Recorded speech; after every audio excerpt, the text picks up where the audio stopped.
SPN 9 news और मैं हूं आपके साथ नेहा।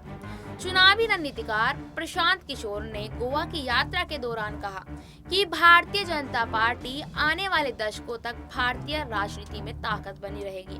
पोल consultancy firm Indian political action committee के प्रमुख का मानना है कि बीजेपी से अभी तक कई दशकों तक लड़ना होगा। चुनावी रणनीतिकार के रूप में प्रशांत किशोर का कद उस वक्त और बढ़ गया जब बंगाल की सीएम ममता बनर्जी के नेतृत्व वाली टीएमसी को इस साल की शुरुआत में उन्होंने राज्य की सत्ता में बने रहने में मदद की थी। प्रशांत किशोर अभी गोवा में हैं और टीएमसी को वहां पैर जमाने में मदद कर रहे हैं। आने वाले दशकों में बीजेपी की मजबूत उपस्थिति की भविष्यवाणी करते हुए किशोर ने राहुल गांधी पर निशाना साधा। किशोर ने कहा कि वो इस भ्रम में थे कि ये नरेंद्र मोदी की सत्ता खत्म होने तक से समय की बात है। प्रशांत किशोर ने कहा कि बीजेपी आने वाले दशकों में राजनीति के केंद्र में रहने वाली है, चाहे वे जीते चाहे वे हारे। ये बिल्कुल वैसे है जैसा कांग्रेस के लिए शुरुआती 40 वर्षों में था।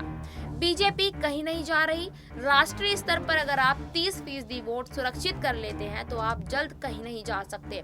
गोवा में आयोजित एक कार्यक्रम में उन्होंने कहा कि झांसे में पड़ने की जरूरत नहीं है कि लोग नाराज हो रहे हैं और नरेंद्र मोदी को सत्ता से बाहर कर देंगे। बीजेपी कहीं नहीं जा रही है, आपको अगले दशकों तक इससे लड़ना होगा। किशोर ने कहा कि समस्या राहुल गांधी के साथ है। शायद उन्हें लगता है कि यह बस समय की बात है जब लोग उन्हें सत्ता से बाहर कर देंगे। किशोर ने कहा ऐसा नहीं हो रहा है। उन्होंने ये भी कहा कि जब तक आप उनकी ताकत की जांच और परख नहीं कर लेते, आप उन्हें हराने के लिए काउंटर नहीं कर सकते।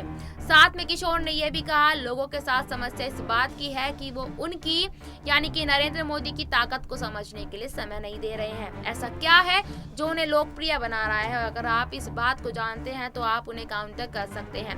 कांग्रेस पार्टी नरेंद्र मोदी और बीजेपी के भविष्य को कैसे देखती है, इस पर किशोर ने कहा आप किसी भी कांग्रेस नेता या किसी भी क्षेत्रीय नेता से जाकर बात करें, वे कहेंगे बस समय की बात है। वो कहते हैं लोग तंग आ रहे हैं और सरकार के खिलाफ लहर के चलते वो सत्ता से उन्हें बाहर कर देंगे।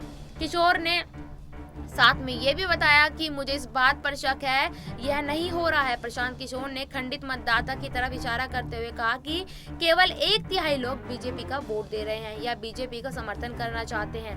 समस्या यह है कि 2/3 वोटर का पक्ष इतना खंडित है कि वह 10, 12 या 15 राजनीतिक दलों में बटा हुआ है। यही है जो कांग्रेस के पतन की वजह है। 65% लोग बैंक खंडित हैं और कांग्रेस का समर्थन खत्म हो गया है। ये छोटे छोटे दलों में बटा हुआ है। पार्टी को बंगाल से आगे बढ़ाने की मदद करने के लिए IPAC ने गोवा में टीएमसी की ओर से सर्वे शुरू कर दिया है। गोवा में टीएमसी ने चुनाव में पार्टी का नेतृत्व करने के लिए पूर्व कांग्रेसी लुइजिन्हो फलेरिया को अपने साथ ले लिया है। ऐसी और खबरों के लिए देखते रहिए नेक्स्ट 9 न्यूज नेशन। ऐसी और खबरों के लिए देखते रहिए SPN 9 न्यूज। धन्यवाद।